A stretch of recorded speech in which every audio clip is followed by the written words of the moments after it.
Hi hello welcome to Kathakeli. ఈరోజు మనం ఒక మంచి చందమామ స్టోరీ చెప్పుకుందాం. ఓకే, ఒక పెద్ద అడవిలో ఒక గుర్రం మీద ఒక అబ్బాయి వెళ్తున్నట్ట. ఆ అబ్బాయి ఎలా ఉన్నాడంటే ఎత్తుగా స్ట్రాంగ్ పర్సనాలిటీతో ఒక రాజకుమారుల్లా ఉన్నట్ట. ఒక 17-18 ఏళ్ల మధ్యలో ఉన్న రాజకుమారుల్లా ఉన్నట్ట. అయితే అతను అలా గుర్రం మీద వెళ్తుంటే ఒకవైపు నుంచి రక్షించండి రక్షించండి అని అరుపులు వినిపించాట. ఆ అరుపుల వెనకే ఒక పెద్ద పెద్ద పులి సౌండ్, పెద్ద పులి గర్జించిన సౌండ్ వినిపించిందట. దాంతో ఆ అబ్బాయికి అర్థమైంది, ఈ పెద్ద పులి ఎవరినో తరుముతోంది అని చెప్పి ఆ సౌండ్ వినిపించిన వైపుకి గుర్రం వేసుకొని వెళ్ళాట. వెళ్తూ ఉంటే కొంచెం దూరం వెళ్ళాక ఒక నార్మల్గా ఒక బక్కగా మిడిల్ ఏజ్లో ఉన్న ఒక రైతు లాంటి మనిషి భయంతో పరిగెడుతున్నట్ట. అతని వెనక ఒక పెద్ద పెద్ద పులి పంజా ఇలా విసురుతూ ఆ మనిషిని పట్టుకోవడానికి పరిగెడుతూ ఉందట. అది చూసిన అబ్బాయి గబగబా గుర్రం దిగి టకటకా దాని వెనక పరిగెట్టడం మొదలుపెట్టాట, పులి వెనక. అయితే ఆ ముందు పరిగెడుతున్న మనిషికి తన వెనక ఎవరో మనిషి వస్తున్నాడని గమనించి కాస్త ధైర్యంతో కొంచెం స్లో అయ్యాడనమాట. కొంచెం స్లో అయ్యేసరికి అతను ఎందుకు స్లో అయ్యాడా అని పులికి డౌట్ వచ్చి పులి కూడా కొంచెం స్లో అయిందట. స్లో అయ్యి దానికి కూడా దాని వెనక ఎవరో పరిగెడుతూ వస్తున్నట్టు అనిపించి వెనక్కి తిరిగి చూసేసరికి ఒక పెద్ద పొడుగ్గా స్ట్రాంగ్గా ఉన్న ఒక మనిషి కనిపించట. కనపడేసరికి ఈ మనిషిని ఆ మనిషిని కొంచెం కన్ఫ్యూజింగ్గా చూస్తూ ఉందట. చూస్తూ ఉండేసరికి ఈ అబ్బాయి తన దగ్గర ఉన్న కత్తిని అటు ఇటు తిప్పుతూ పులిని అట్రాక్ట్ చేయడం మొదలుపెట్టాట. దాంతో ఆ పులి ఆ అబ్బాయి వైపుకు పరిగెత్తి టక్కున మీద దూకిందట. అది ఎంత బరువుగా ఉండేసరికి అది మీద దూకేసరికి ఆ అబ్బాయి చేతిలో ఉన్న కత్తి కాస్త పక్కన పడిపోయి ఇంకా అబ్బాయి దాంతో ఇలా కొట్టుకుంటున్నాడు అనమాట. అయితే ఆ కత్తి ముందు పరిగెడుతున్న మనిషి ఉన్నాడు కదా, అతని చేతిలోకి తీసుకున్నాడు. కానీ దాంతో ఏం చేయాలో అర్థం కావట్లేదు అబ్బాయికి. సరే అటు ఇటు చూస్తున్నాడు భయంతో. ఆ పులేమో అబ్బాయి మీద పడుంది. దాన్ని కనుక అటాక్ చేయాలంటే దగ్గరికి వెళ్ళి పొడవాలి. అదే అతని వల్ల కానే కాదు, భయంతో వణికిపోతున్నాడు. సరే ఏం చేయాలో అర్థం కాక అలా వణుకుతూ చూస్తున్నాడు అనమాట. ఆ అబ్బాయి మాత్రం చాలా ధైర్యంగా ఆ పులిని అదే పంజా విసరనీయకుండా గట్టిగా అటు ఇటు తప్పించుకుంటూ ఉంటే అది ఆ అబ్బాయిని కరిచేద్దామని ఇట్లా నోరు తెరిచిందనమాట. నోరు తెరిచేసరికి ఆ అబ్బాయి ఆ నోటిని ఇలా గట్టిగా 2 దవడల్ని పట్టుకొని గట్టిగా లాగేసరికి దానికి బాగా నొప్పెట్టి ఆ అబ్బాయిని ఇలా పట్టుకున్నది కాస్త పట్టు సడలిచ్చిందట. దాంతో వెంటనే ఆ అబ్బాయి ఆ నోటిని పట్టుకున్న చేత్తోనే దాన్ని తిప్పి టపి అని నేలకేసి బాధేసరికి అది నొప్పితో అరుచుకుంటూ పరిగెత్తేసిందట. అక్కడే నిల్చొని అదంతా చూస్తున్న రైతు లాంటి వ్యక్తి ఉన్నాడు కదా, అతను ఆ అబ్బాయి దగ్గరికి వచ్చి, నన్ను క్షమించు బాబు, నా చేతిలో కత్తి ఉన్నా కానీ నేనేం చేయలేకపోయాను. నాకు పులి అంటే నాకు చాలా భయము, సో దాన్ని నేనేం చేయలేకపోయాను, నన్ను క్షమించు బాబు అన్నట్ట. అంటే ఆ అబ్బాయి అన్నట్టు పర్వాలేదులేండి, అది వెళ్ళిపోయింది కదా అన్నట్టు. అని నాకు చాలా దాహంగా ఉంది, ఇక్కడ ఎక్కడైనా మంచినీళ్ళు దొరుకుతాయా అన్నట్ట. అయితే అతను అయ్యో బాబు ఇక్కడ ఒక చెరువు ఉంది, నేను తీసుకెళ్తాను అని చెప్పి ఆ అబ్బాయిని ఆ చెరువు దగ్గరికి తీసుకెళ్ళాడు. అయితే ఆ చెరువులో నీళ్లు తాగి అతనికి ఒళ్ళంతా గాయాలయ్యాయి అనమాట. ఆ పులి యొక్క గోళ్ళు పళ్ళు తగిలి ఒళ్ళంతా అక్కడక్కడ గాయాలై రక్తాలు వస్తున్నాయి. ఆ గాయాలన్నీ నీళ్ళతో కడుక్కున్నాడు ఆ అబ్బాయి. కడుక్కున్నాక ఆ రైతు ఉన్నాడు కదా, అతను ఆ చుట్టుపక్కల ఉన్న ఆకులు కొన్ని తీసుకొచ్చి వాటితో రసం తీసి ఆ గాయాలకి రాసి కాస్త ఉపశమనం వచ్చింది. కొంచెం రిలాక్స్ అయ్యాడు అనమాట అబ్బాయి. రిలాక్స్ అయ్యాక ఆ రైతు లాంటి వ్యక్తి ఉన్నాడు కదా, అతను ఆ అబ్బాయిని అడిగట, బాబు నిన్ను చూస్తే రాజకుమారుల్లా ఉన్నావు, నువ్వు ఈ అడవిలో ఏం చేస్తున్నావు ఇక్కడ అని అడిగట. అడిగితే అబ్బాయి అన్నట్ట, అవునండి నా పేరు విజయదత్తుడు, నేను ఈ అడవికి అవతల వైపు చాలా దూరంగా ఉన్న కాంబోజ దేశాన్ని రాజకుమారుణ్ణి అని చెప్పాట. అతను ఈ అడవిలో ఎందుకున్నాడు అని అన్న విషయాన్ని చెప్పడం స్టార్ట్ చేశాట. కాంబోజ దేశానికి రాజు కామదత్తుడు, అతని భార్య కాదంబరీదేవి. వాళ్ళిద్దరికీ చాలా ఏళ్ల తర్వాత ఒక బాబు పుట్టాడు అనమాట. అయితే చాలా ఏళ్ల తర్వాత పుట్టడం వల్ల ఏమో రాణికి జబ్బు చేసి చనిపోయింది. ఆ బాబు పుట్టిన వెంటనే చనిపోయింది అనమాట. అయితే రాజు చాలా బాధపడ్డాడు, ఎందుకంటే రాణి అంటే రాజుకి పంచ ప్రాణాలు అనమాట. అయితే ఈ బాబు పుట్టంగానే ఆ రాణి చనిపోయేసరికి ఆయనకి చాలా కోపం వచ్చింది ఆ బాబు మీద. ఎంత అంటే నేను ఇంకా వాడి మొహమే చూడను అసలు. వాడు పుట్టడం వల్ల నా రాణి చనిపోయింది, వాడు పుట్టకుండా ఉండుంటే బాగుండేది అన్నంత కోపం వచ్చేసింది. దాంతో ఆ అంతఃపుర దాసులే ఆ బాబుని చూసుకోవటం మొదలుపెట్టారు. అయితే అందరూ అనుకున్నారు, రాజుకు ఇప్పుడు బాధగా ఉన్నాడు కదా, అందుకే కోపంతో అలా ఉన్నారు, కొన్నాళ్ళు అయితే సర్దుకుంటారులే అనుకున్నారు. కానీ ఎన్నాళ్ళైనా ఆ రాజు అలానే కోపంగా ఆ బాబు మీద కోపంగా ఉండి అసలు ఆ బాబు వైపే చూడట్లేదు. దాంతో ఒకరోజు వాళ్ళ మంత్రి అయిన గుణశేఖరుడు రాజు దగ్గరకు వచ్చి, రాజా ఎన్నాళ్ళు ఇలా డల్గా ఉంటారు, మీ బాబు చూడండి ముద్దుగా ఎంత యాక్టివ్గా ఉన్నాడో, వాడిని చూసన్న బాధను తగ్గించుకోండి అని అన్నట్ట. అనేసరికి రాజు కోపంగా, వాడి మొహమే చూడను నేను అసలు, వాడు పుట్టడం వల్లే నా రాణి చనిపోయింది, అసలు వాడి గురించి నా దగ్గర తీసుకురావద్దు, మీరు కూడా వాడి గురించి ఆలోచించడం మానేసి రాజ్యం గురించి ఆలోచించండి అని విసుగ్గా చెప్పేసి వెళ్ళిపోయాట.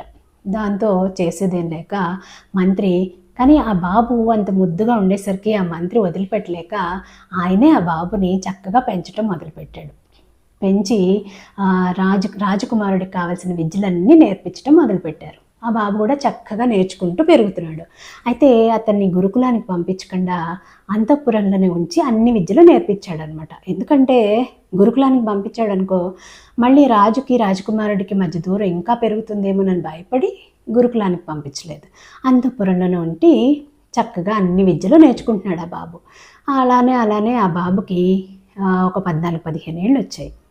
ఇంకోవైపేమో ఈ రాజు చాలా డల్గా అసలు రాజ్యం గురించి పట్టించుకోకుండా అలానే ఉంటున్నారు. అయితే ఒకసారి వాళ్ళ రాజ్యంలో అడవిలో ఉండే అడవి జనాలు ఉంటారు కదా, ట్రైబ్స్, వాళ్ళకి సింహాలు అవి ఎక్కువైపోయి వాళ్ళ మీద అటాక్ చేస్తున్నాయని చెప్పి వాళ్ళు రాజు దగ్గరకు వచ్చి, రాజా మీరు ఇదివరకు వేటకొచ్చి సింహాలు అవి చంపేసి మమ్మల్ని రక్షించేవాళ్ళు, ఇప్పుడు మీరేమో వేటకు రావట్లేదు, బోల్డ్ అని సింహాలు పెరిగిపోయాయి అడవిలో, పైగా ఒక సింహము మనుషుల్ని తినటం మొదలు పెట్టేసింది, అది అందరినీ విరుచుకొని తినేస్తోంది ప్రభు, మీరు వచ్చి కాపాడాలి అని అడిగారు. అడిగేసరికి రాజు, అసలే రాజుకి వేట అంటే చాలా ఇష్టం అనమాట, కానీ ఈ భార్య పోయిన బాధలో అసలు దాని గురించే ఆలోచించడం మానేశాడు. అయితే సరేలే, నాకు కూడా కొంచెం ఇది కొంచెం మార్పుగా ఉంటుంది, సరే వెళ్దామని చెప్పి వేటకెళ్ళి వేటాడి ఆ మనుషుల్ని తినే సింహాన్ని చంపేసి మిగతా వాటిని కూడా బెదిరించేశాడు. దాంతో అన్నీ పారిపోయాక అతను కొంచెం రిలాక్స్ అయ్యి అడవిలో తిరుగుతూ ఉంటే అతనికి ఒక అందమైన అమ్మాయి కనిపించింది. ఒక 25 ఏళ్ళ అందమైన అమ్మాయి కనిపించింది. ఆవిడ ఎంత అందంగా ఉందంటే అసలు రాజు కళ్ళు తిప్పుకోలేకపోయాడు అనమాట. ఆవిడ దగ్గరికి వెళ్ళి, ఎవరమ్మా నువ్వు ఈ అడవిలో ఉన్నావు అని అడిగితే, నేను బిల్ల యువతిని, అంటే ఆ ట్రైబ్స్లో ఒక ఆవిడ అనమాట. ట్రైబ్స్ని బిల్లలు అంటారనమాట అక్కడ ఉన్న ట్రైబ్స్ని. అయితే నేను బిల్ల యువతిని ప్రభు అని చెప్పిందట. అయితే ఆయన అన్నట్ట, నువ్వు నాకు చాలా నచ్చావు, నీకు ఇష్టమైతే నేను నిన్ను పెళ్లి చేసుకుంటాను అని అడిగారట. అడిగితే ఆవిడ ఒక నిమిషం ఆలోచించి, మీరు రాజు కదా, మీకు ఇదివరకే పెళ్ళయిందా అని అడిగిందట. అడిగితే ఆయన, నాకు పెళ్ళయింది, ఒక కుమారుడు కూడా ఉన్నాడు, కాకపోతే నా భార్య చనిపోయింది, నాకు ఇప్పుడు భార్య లేదు, నన్ను పెళ్లి చేసుకుంటావా అని అడిగట. అడిగితే ఆవిడ, చేసుకుంటాను దాందేముంది, కానీ మీకు ఇంతకు ముందే కుమారుడు ఉన్నాడు అని చెప్పారు కదా, ఆ కుమారుడు కాకుండా నాకు పుట్టిన కొడుకుని రాజుని చేస్తాను అంటేనే నేను మిమ్మల్ని పెళ్లి చేసుకుంటానని కండిషన్ పెట్టిందట. అయితే రాజు ఆలోచించి, ఆల్రెడీ రాజుకి తన కొడుకు అంటే అస్సలు ఇష్టం లేదు కదా, దాంతో ఈవిడేమో చాలా అందంగా ఉంది, పెళ్లి చేసుకోవాలని ఉంది, దాంతో ఒప్పేసుకొని ఆ కండిషన్కి ఒప్పుకొని ఆవిడని పెళ్లి చేసుకున్నాడు. పెళ్లి చేసుకొని అంతఃపురానికి తీసుకొచ్చాడు. అయితే ఆవిడ చాలా తెలివిగలదనమాట, తెలివిగలది. దాంతో అంతఃపురంలో ఉన్న దాసుల్ని, అక్కడ పనిచేసే వాళ్ళందరినీ తన వైపుకు తిప్పుకోవటం మొదలుపెట్టింది. అయితే అప్పటి వరకు అంతఃపురంలో అందరూ ఆ యువరాజుని చక్కగా చూసుకునేవాళ్ళు కదా, ఇప్పుడు మహారాణి రావడంతో ఆవిడ చుట్టూ తిరగడం మొదలుపెట్టారు. యువరాజుని ఎవరు పట్టించుకోవడం మానేశారు. అయితే అలా కొన్నాళ్ళు అయ్యాక ఆవిడకి ఒక బాబు పుట్టాడు. అయితే మహారాజు చాలా సంతోషించి అతనికి హేమదత్తుడు అని పేరు పెట్టాడు. పేరు పెట్టి మొత్తం రాజ్యం అంతా సంబరాలు జరుపుకోండి, రాజ్యం అంతా పండగలు జరపండి, కాబోయే రాజు పుట్టాడు అని ప్రకటించాడు. దాంతో ప్రజలందరూ ఆశ్చర్యపోయారు. అదేమిటి, ఆల్రెడీ రాజుకి 16-17 ఏళ్ళ యువరాజు ఉన్నాడు, అతనే కాబోయే రాజు కదా, మరి ఇప్పుడే పుట్టిన బిడ్డని రాజు అంటాడేంటి ఈయన అని చెప్పి ఆశ్చర్యపోయి, పైగా వాళ్ళందరికీ ఆ రాజకుమారుడు అంటే చాలా ఇష్టం అన్నమాట, ఫస్ట్ రాజకుమారుడు అంటే. దాంతో అదెలా కుదురుతుంది, మా రాజకుమారుడే కదా రాజు అవ్వాలి అని చెప్పి ప్రజల్లో వ్యతిరేకత మొదలైంది. అది ఎంతవరకు వచ్చిందంటే అంతఃపురంలో ఉన్న రాణిగారికి తెలిసింది.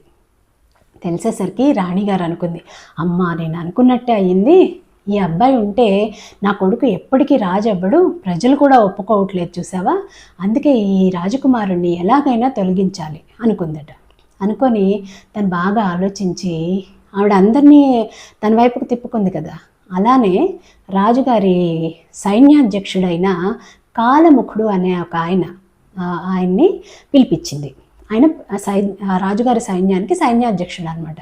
ఆయన పిలిపించి ఒక డీల్ మాట్లాడింది. ఏంటంటే, రాజకుమారుడు ఉన్నాడు కదా, రాజుగారి కొడుకు, పెద్ద కొడుకు, అతన్ని కనుక నువ్వు తప్పిస్తే ఈ రాజ్యం నీ చేతిలో పెడతా, ఎందుకంటే రాజుగారు నేనే చెప్తే అదే వింటారు అని చెప్పిందట. దాంతో కాలముఖుడికి ఆశ పుట్టింది. సరే అని చెప్పాడు. చెప్పి అలా చెప్పాడో లేదో 2-3 రోజులు అయిందో లేదో, ఒకరోజు విజయదత్తుడు తన అంతఃపురంలో పడుకొని ఉంటే అతన్ని సైనికులు వచ్చి బంధించారు. బంధించి రాజుగారి దగ్గర తీసుకెళ్లారు. రాజుగారు, మంత్రి అందరూ ఉంటారు కదా రాజసభలో. ఏంటి, ఎందుకు బంధించారు విజయదత్తుడిని అని అడిగితే, విజయదత్తుడు మీ చిన్న కుమారుడైన హేమదత్తుడిని చంపడానికి ప్రయత్నించాడు, అందుకే మేము ఇతన్ని బంధించాము అని చెప్పారట. అప్పుడు అదేంటి అవునా అని చెప్పి సైన్యాధ్యక్షుడిని అడిగితే రాజు అప్పుడు ఈ కాలముఖుడు ఏమన్నాడంటే, అవును ప్రభు, మీరు మీ హేమదత్తుడిని రాజు అని ప్రకటించిన దగ్గర నుంచి ఈ విజయదత్తుడు ప్రవర్తన నాకు చాలా విచిత్రంగా అనిపించింది. పైగా బయట ప్రజలందరూ విజయదత్తుడే రాజు అవ్వాలి అని అంటున్నారు కదా, దాంతో విజయదత్తుడు హేమదత్తుడిని ఏమన్నా చేస్తాడేమోనని నాకు అనుమానం అనిపించింది. అందుకే ఈ విజయదత్తుడి అంతఃపురం చుట్టూ నేనే స్వయంగా కాపలా ఉంటున్నాను. అయితే ఈరోజు రాత్రి విజయదత్తుడు రాణిగారి అంతఃపురంలో కత్తి పట్టుకొని వెళ్ళటం నేను చూశాను, చంపడానికే వెళ్తున్నాడని అనుకొని నేను అతన్ని బంధించాను అని చెప్పాడు. అయితే ఇదంతా వినేసరికి రాజుగారి కోపం వచ్చేసి ఈ దుష్టుడిని చంపేయండి అని చెప్పాడు. అంటే మరణశిక్ష వేసేయండి అని చెప్పాడు. దాంతో అది విన్న మంత్రి రాజుగారి దగ్గరికి వెళ్ళి, ప్రభు ఇదేదో పొరపాటు జరిగిపోయింది, విజయదత్తుడు అలాంటి వాడు కాదు, పసిబిడ్డను చంపేంత క్రూరుడు కాదు, పైగా విజయదత్తుడికి రాజకాంక్ష ఏమీ లేదు ప్రభు, అతను ఇంకా చిన్నవాడే, ఎందుకు అంత ఆలోచిస్తాడు, మీరు ఇక్కడ ఏదో పొరపాటు జరిగింది, మీరు మళ్ళీ ఒకసారి ఆలోచించండి ప్రభు అని ఎంత బతిలాడినా సరే రాజు మాత్రం వినలేదు. వినకుండా ఇతనికి మరణదండన విధించండి అని చెప్పేసి వెళ్ళిపోయాడు.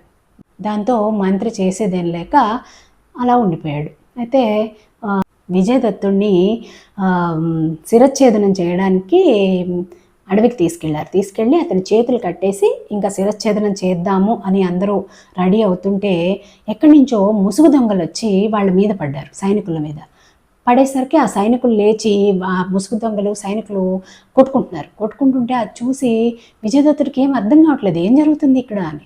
ఈ లోపల ఒక సైనికుడు వచ్చి విజయదత్తుని మెడ దగ్గర కత్తి పెట్టేసరికి విజయదత్తుని వెనక నుంచి ఒక బాణం వచ్చి సైనికుడిని కొట్టేసింది. అలానే ఇంకా మిగతా సైనికులకు కూడా టక బాణాలు తగిలి అందరూ పడిపోయారు. ఏం జరుగుతుందో అర్థం కాకుండా అయోమయంగా చూస్తున్నాడు విజయదత్తుడు. ఈ లోపల విజయదత్తుని వెనక నుంచి చెట్లల్లోంచి ఒక వ్యక్తి బయటకు వచ్చాడు. అతనే మంత్రి గుణశేఖరుడు. అతన్ని చూసి విజయదత్తుడు ఆశ్చర్యపోయి, ఏంటి మంత్రివర్య మీరిక్కడ ఉన్నారేంటి, అసలు ఇక్కడంతా ఏం జరుగుతోంది అన్నాడు. అనేసరికి అప్పుడు మంత్రి అన్నట్ట, చూడు బాబు, నువ్వు ఆ తప్పు చేసిండవని మాకు తెలుసు, నువ్వు హేమదత్తుని చంపేంత క్రూరుడు కాదని మేమందరం నమ్ముతున్నాము. వీళ్ళు నా మనుషులే, ఈ ముసుగు మనుషులు నా మనుషులే, వీళ్ళు దేశానికి సేవకులు కానీ రాజుకు కాదు, అందుకే వీళ్ళందరూ కూడా నువ్వే రాజు అని నమ్ముతున్నారు. నువ్వు ఆ తప్పు చేయలేదన్న విషయం చిన్నగా బయటపడుతుంది. ప్రస్తుతానికి నువ్వు ఎక్కడికన్నా వెళ్ళిపోయి బ్రతుకు. నీకు వచ్చిన విద్యలు, నీ చదువు అన్నీ యూజ్ చేసుకొని ఎక్కడన్నా బ్రతుకు ప్రశాంతంగా. ఇక్కడ పరిస్థితులన్నీ చక్కబడ్డాక నేనే నిన్ను పిలిపిస్తాను. ప్రస్తుతానికి నువ్వు ఎక్కడికన్నా వెళ్ళిపో అని చెప్పి కొన్ని డబ్బులు, ఒక గుర్రము అన్నీ ఇచ్చేసి అతన్ని పంపించారు. సో అలా పంపించారని విజయదత్తుడు అతను పులి నుండి కాపాడిన ఒక మనిషి ఉన్నాడు కదా, ఆ మనిషితో చెప్తూ ఉన్నాడు అనమాట. నెక్స్ట్ విజయదత్తుడు ఎక్కడికి వెళ్ళాడు, ఏం చేశాడు అనేది నెక్స్ట్ వీడియోలో చూద్దాం. ఓకే, ఈ నా నేరేషన్ కనుక మీకు నచ్చుంటే, ఈ కథ మీకు నచ్చుంటే ఒక లైక్ కొట్టండి. ఇంకా ఇలాంటి స్టోరీస్ నచ్చే మీ ఫ్రెండ్స్కి షేర్ చేయండి. అలానే ఇంకా చాలా స్టోరీస్ కనుక మీకు కావాలి అంటే కథాకేళి ఛానల్ని సబ్స్క్రైబ్ చేసుకోండి. Thanks for listening. బాయ్.